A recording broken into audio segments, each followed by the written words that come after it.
Pemerintah berencana menambah pendapatan dana di perbankan sebesar 100 triliun rupiah guna memperkuat likuiditas sistem keuangan sekaligus menjaga momentum pertumbuhan kredit. Dana tersebut dirancang dengan skema fleksibel dan berjangka pendek.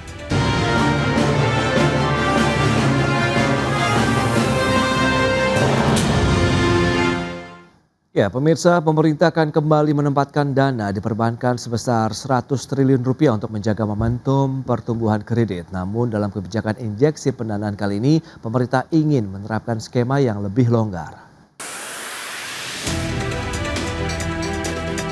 Pemerintah berencana menambah pendapatan dana di perbankan sebesar 100 triliun rupiah guna memperkuat likuiditas sistem keuangan sekaligus menjaga momentum pertumbuhan kredit. Dana tersebut dirancang dengan skema fleksibel dan berjangka pendek. Menteri Keuangan Purbaya Yudi Sadiwa mengatakan tambahan dana tersebut akan ditempatkan di perbankan dengan mekanisme berbeda dibandingkan kebijakan sebelumnya. Di mana jika pada program sebelumnya dana ditempatkan dalam bentuk deposito berjangka relatif panjang, kali ini pemerintah ingin menerapkan skema yang lebih longgar. Menurut Purbaya, sumber dana tersebut berasal dari anggaran belanja pemerintah yang belum direalisasikan.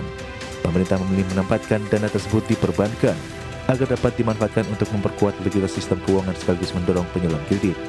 Sebelumnya pemerintah telah menempatkan dana kas negara di perbankan sejak September 2025 dengan total dana yang ditempatkan mencapai 276 triliun rupiah. Dari jumlah tersebut, sekitar 200 triliun rupiah diantaranya merupakan simpanan kas pemerintah yang sebelumnya disimpan di Bank Indonesia dan berada di luar pos belanja anggaran pendapatan dan belanja negara. Pendapatan dana 200 triliun rupiah tersebut bahkan telah diperpanjang masa berlakunya hingga September 2026 dari rencana awal yang hanya sampai Maret 2026. Penempatan 200 triliun saat jatuh tempo di 13 Maret nanti akan langsung diperpanjang 6 bulan ke depan. Jadi bank tidak perlu khawatir kehilangan likuiditas karena pemerintah akan terus mendukung likuiditas di pasar. Udah gitu ya. Kami mengharapkan bank lebih bersemangat mencari debitur tentunya dengan tetap menjalankan prinsip kehati-hatian. Dengan demikian, tambahan dana 100 triliun rupiah yang tengah dipertimbangkan pemerintah akan menjadi instrumen tambahan untuk memperkuat likuiditas perbankan. Dari Jakarta, Tim Liputan, IDX Channel. Ya, pemirsa, untuk membahas tema kita kali ini terkait dengan menakar efektivitas tambahan injeksi 100 triliun rupiah kepada perbankan, dan kita sudah tersambung melalui Zoom bersama dengan Ibu Harini Puspasari, Ketua Komite Tetap Perencanaan Infrastruktur dan Pembiayaan Pembangunan Kadin Indonesia. Kemudian juga ada Bapak Rizal Taufikar Rohman, Kepala Pusat Makroekonomi dan Keuangan Indef. Langsung saja kita sapa ini. Halo Bu Harini, apa kabar? Luar biasa, alhamdulillah baik Mas, puasa lancar ya. Alhamdulillah, terima kasih juga atas waktu yang disempatkan. Pak Rizal, apa kabar? Baik, alhamdulillah Mas Pras, sehat. Baik. Terima kasih juga atas waktu yang disempatkan. Sebelum membahas lebih jauh terkait dengan rencana untuk penempatan lagi 100 triliun, review terkait dengan 200 triliun yang sudah sebelumnya ditempatkan di perbankan nasional ini seperti apa Pak Rizal? Apakah 200 triliun itu sudah cukup efektif menggerakkan bagaimana juga sektor keuangan, masyarakat juga begitu, dan juga penyaluran kredit kita begitu Pak? Ya, yang pasti kalau kita lihat ya, penempatan dana 200 triliun ya untuk mendorong likuiditas di tahun lalu gitu ya. Memang dianggap oleh pemerintah sebagai alat menjaga transmisi likuiditas dan juga kredit di tengah ketidakpastian ekonomi global. Oke. Perlu kita lihat gitu ya, bahwa kondisi likuiditas perbankan Indonesia ya sebenarnya masih relatif longgar ya, bahkan kalau kita lihat data yang dari OJK terbaru menunjukkan rasio likuiditas seperti AL per DPK-nya misalnya ya kan sekitar 27%, bahkan LCR-nya juga hampir di angka 200%. Oke. Artinya jauh di atas ambang minimum. Nah, angka ini menunjukkan apa? Bahwa persoalan utama bukan kekurangan likuiditas ya, melainkan Oke. likuiditas yang belum sepenuhnya mengalir optimal ke sektor real. Nah, optimalitas ini dan juga efektivitas kebijakan ini memang perlu diukur ya dari peningkatan kredit produktif, bukan sekedar dari besaran dana yang ditempatkan. Jadi saya kira itu menjadi catatan penting dari bagaimana penempatan 200 triliun hingga September di tahun. Oke, itu yang diperpanjang. Nah, dari Kadin sendiri melihat bagaimana dengan perpanjangan waktu lagi untuk 200 triliun diperbankan? Apakah lagi-lagi masih menjadi angin segar? Sudah cukup optimalkah dimanfaatkan juga oleh dunia usaha begitu, Bu Ardini? Ya, masih di mute Ibu.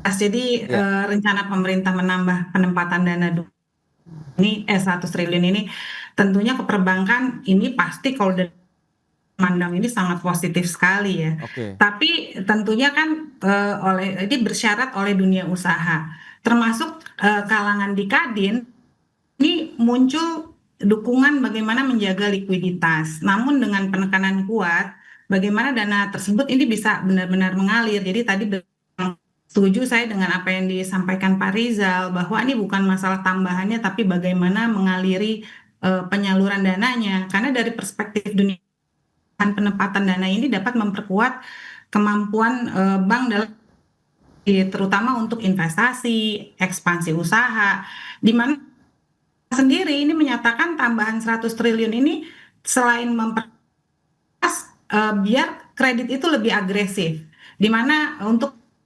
ekonomi. Jika ini terrealisasi, total dana pemerintah yang ditempatkan di bank bisa mencapai berarti totalnya sekitar kurang lebih 300 triliun ya. Nah, bagi manfaat yang diharapkan adalah bagaimana nih bunga kreditnya tuh lebih kompetitif dan akses pembiayaan usahanya lebih longgar dan juga bagaimana ekspansi lebih Oke. cepat sehingga aktivitas ekonomi meningkat. Nah, dunia usaha juga menekan dana yang harus mengalir ke sektor real, di mana tadi penting bahwa kredit harus benar-benar sampai ke dunia usaha, bukan hanya memperkuat likuiditas di bank aja nih, Mas. Jadi pengalaman sebelumnya Oke. kan bahwa injeksi ini otomatis mendorong ekonomi yang terlalu berhati-hati menyalurkan kredit. Nah, Hmm. dunia usaha koordinasi dengan kebijakan ekonomi lain di mana Kadin melihat bahwa tambahan likuiditas 100 triliun tidak cukup jika berdiri sendiri. Nah, masih agar efektif, kebijakan ini perlu diiringi dengan kepastian regulasi investasi, insentif industri, perizinan usaha, terus juga serta stabilitas suku bunga dan nilai tukar.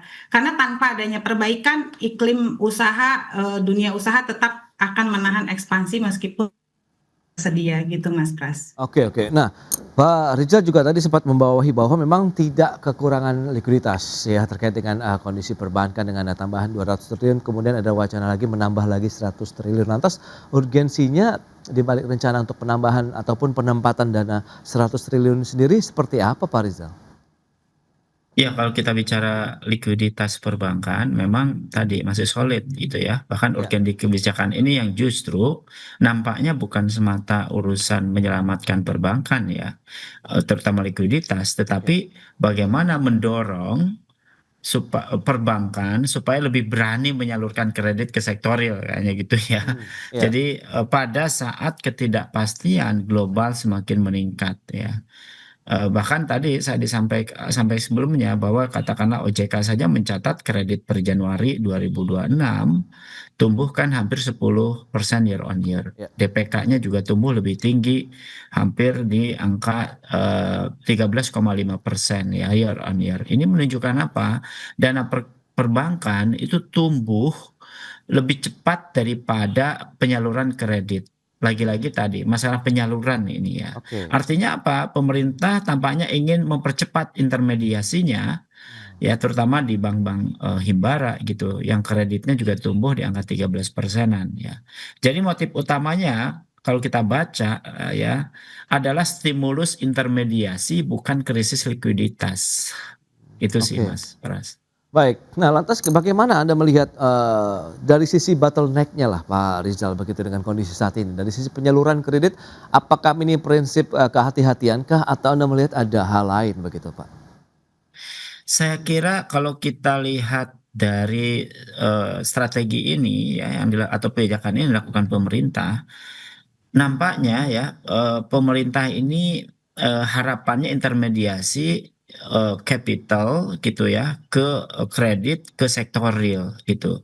Nah, tetapi nampaknya situasi ini tidak direspon ya, dengan cepat ya oleh debitur ya, baik di consumption maupun di production gitu ya, terutama di sektor realnya.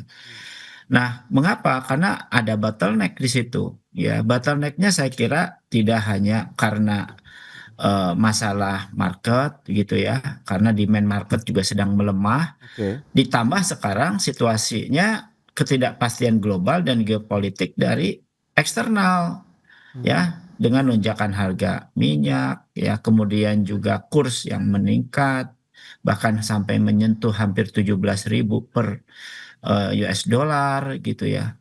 Dan tentu ini bayang-bayang ini juga akan memperkuat ketidakpastian ini. Jadi Oke. dalam situasi ini tentu menjaga likuiditas di perbankan itu cara pemerintah menambah bantalan agar penyaluran kredit tidak tersendat ya ketika sentimen global memburuk. Tetapi perlu diingat mestinya bagaimana ya injeksi ini optimal dan bisa diserap oleh apa namanya kredit apa debitur atau peminjam gitu ya Oke. untuk masuk ke sektor real. Karena kalau ini tetap dianggap sebagai kebijakan defensif jangka pendek, maka hanya menahan pelambatan saja, bukan otomatis menciptakan pertumbuhan baru gitu. Jadi dalam konteks ini maka antisipasi yang dilakukan pemerintah adalah bagaimana justru kebijakan ini offensif, bahkan ini bisa mendorong pertumbuhan ekonomi baru. Saya kira bottleneck-nya adalah pipeline yang selama ini menjadi penghambat di dalam ya peningkatan kredit ya perbankan ini menjadi lebih cepat itu ya melalui tidak hanya likuiditas tapi kebijakan-kebijakan yang justru memberikan stimulus gitu ya bagi para pelaku usaha yang ingin melakukan kredit ke perbankan, termasuk juga masyarakat.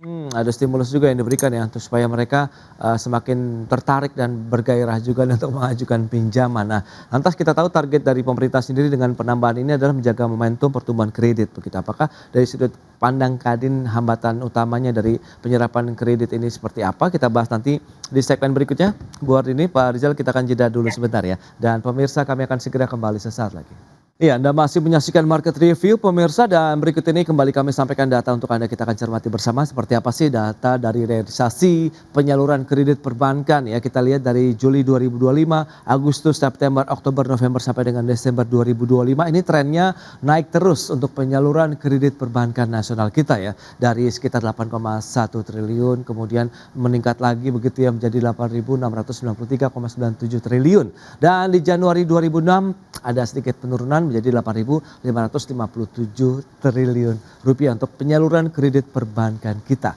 Dan selanjutnya kita akan cermati bersama dari data pergerakan BI rate sendiri yang masih coba ditahan oleh Bank Sentral, ini masih bertahan di 4,75%. Dan ini semoga tidak ada lagi wacana atau upaya untuk menaikkan lagi, karena sebelumnya sudah disampaikan ruang penurunan tetap ada. Tapi dengan meletusnya perang di kawasan Timur Tengah, dengan adanya lonjakan-lonjakan harga minyak mentah dunia, tekanan terhadap nilai tukar rupiah, semoga tidak memberikan satu keputusan bagi Bank Sentral untuk justru menaikkan suku bunga acuan Indonesia ke depannya. Baik, kita akan lanjutkan kembali perbincangan bersama dengan Bapak Rizal, kemudian juga Ibu Hardini. Ya, dengan beberapa data tadi yang sudah disampaikan, lantas Kadin melihat seperti apa nih Bu Hardini? Hambatan utama kalau kita bicara lagi terkait dengan penyerapan kredit saat ini, apakah memang faktor likuiditas bank atau memang permintaan kredit dari dunia usaha juga yang masih lesu nih Bu? Ya, karena tadi masalah penyerapan nih yang paling penting ya, karena perbankan akan berdampak bagi ekonomi apabila mengalir ke sektor produktif. Oke. Sebagai likuiditas yang pasif di bank atau ditempatkan pada surat berharga. Karena itu dunia usaha memiliki beberapa harapan strategis agar kebijakan ini efektif mendorong pertumbuhan ekonomi. Satu, penyaluran harus memiliki target sektor produktif. Nah, Kadin ini berharap pemerintah dan perbankan menetapkan prioritas penyaluran kredit dari dana tersebut ke sektor memiliki dampak ekonomi besar. Ini penting sekali, dia yang mempunyai dampak ekonomi. Sektor yang biasanya dipandang strategis ini antara lain industri, manufaktur, UMKM, UMKM dan kewirausahaan, pertanian, ketahanan pangan, hilirisasi sumber daya alam, serta proyek-proyek infrastruktur dan logistik. Yang jelas, maka dana tambahan ini tidak hanya memperkuat tetapi langsung mendorong aktivitas produksi dan penciptaan lapangan. Yang kedua ini Mas Pras, mengenai insentif agar bank lebih agresif nih dalam menyalurkan kredit. Nah, dunia usaha juga berharap ada mekanisme dan pengawasan agar dana yang ditempatkan pemerintah ini benar-benar digunakan kredit.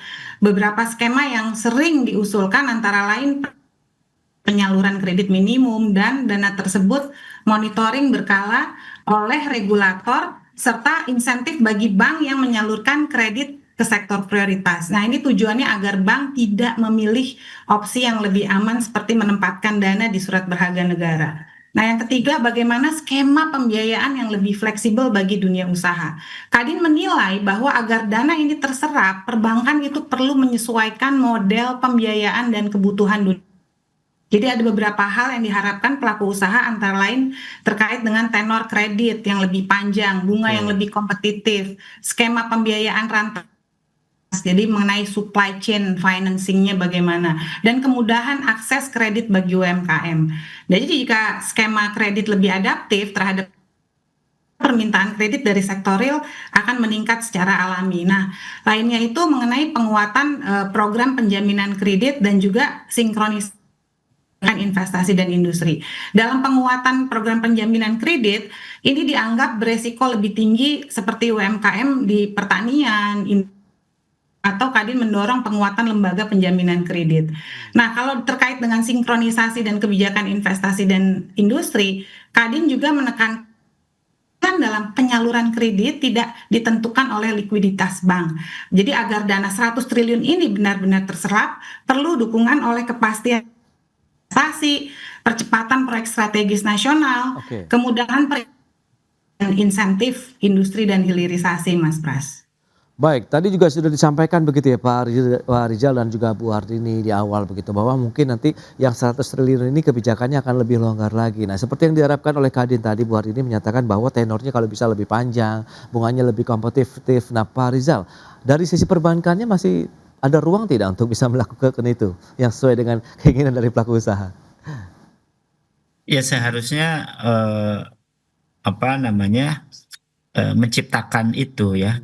Mengapa? Karena kalau kita bicara potensi ya, apakah misalnya perbankan akan menciptakan masalah ketimpangan likuiditas atau juga fleksibilitas ya.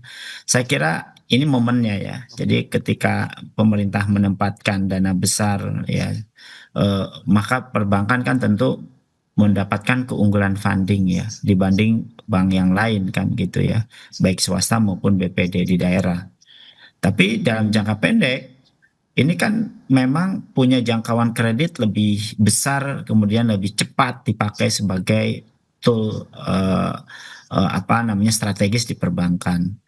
Nah, tetapi ya jika ini kemudian terlalu lama ya keputusannya atau strategi yang dilakukan, maka bisa saja nanti market itu melihatnya ini adanya distorsi kompetisi likuiditas dan juga pricing dana ya. Sehingga saya kira fleksibilitas terkait dengan tadi tenor atau juga bunga yang kompetitif gitu, itu juga saya kira menjadi aspek penting ya di dalam mendorong percepatan dan peningkatan kredit di perbankan. Jadi instrumen itu menjadi penting gitu ya. Bahkan saya kira akan mendorong penciptaan mekanisme penyaluran yang lebih cepat dan juga lebih liquid ya dibandingkan mungkin tahun lalu. Dan tentu kredibilitas perbankan itu sendiri akan menguat ya, trust juga dari kreditor ya atau pelaku usaha yang ingin mengambil kredit itu jauh akan lebih trustnya lebih tinggi.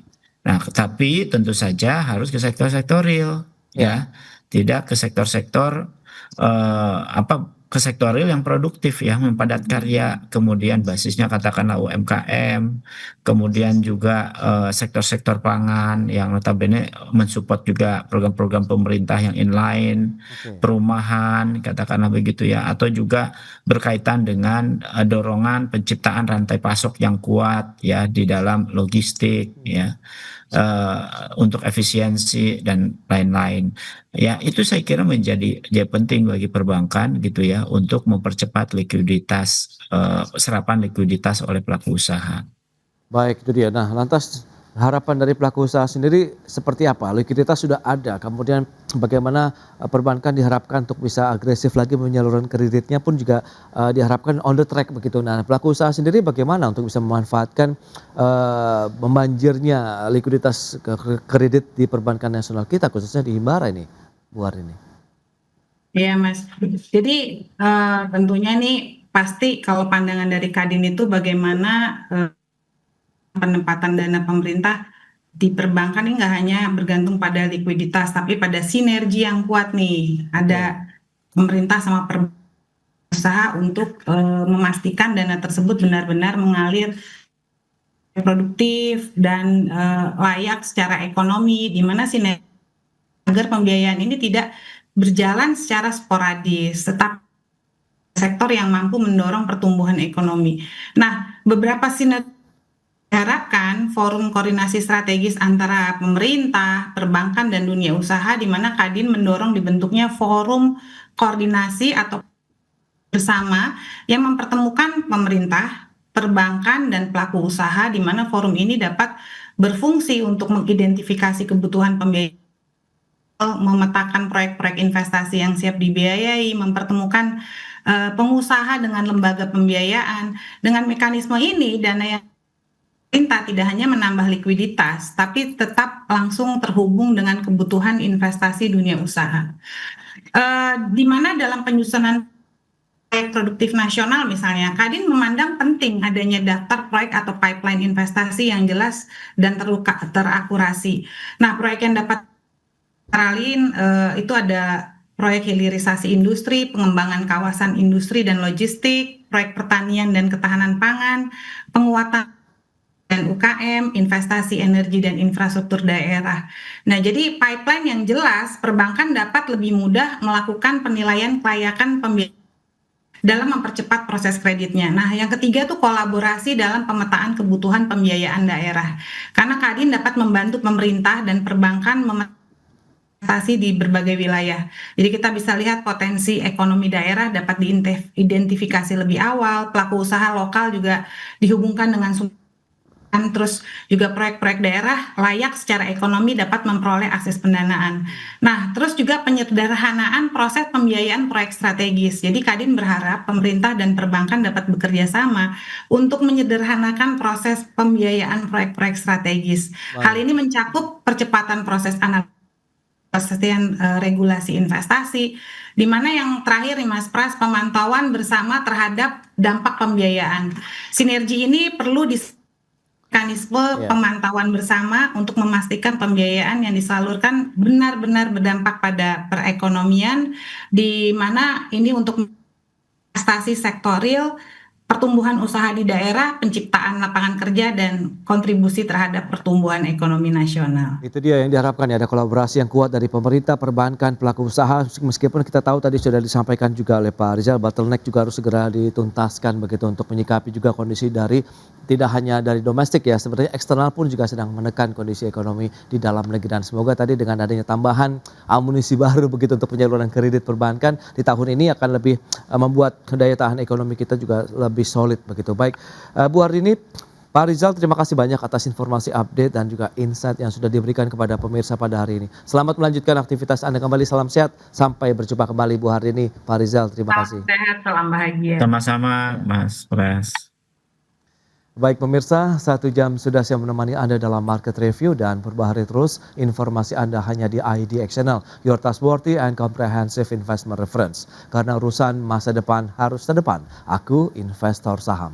Saya Prasetyo Wibowo, beserta seluruh kerabat kerja yang bertugas pamit undur diri. Terima kasih dan sampai jumpa.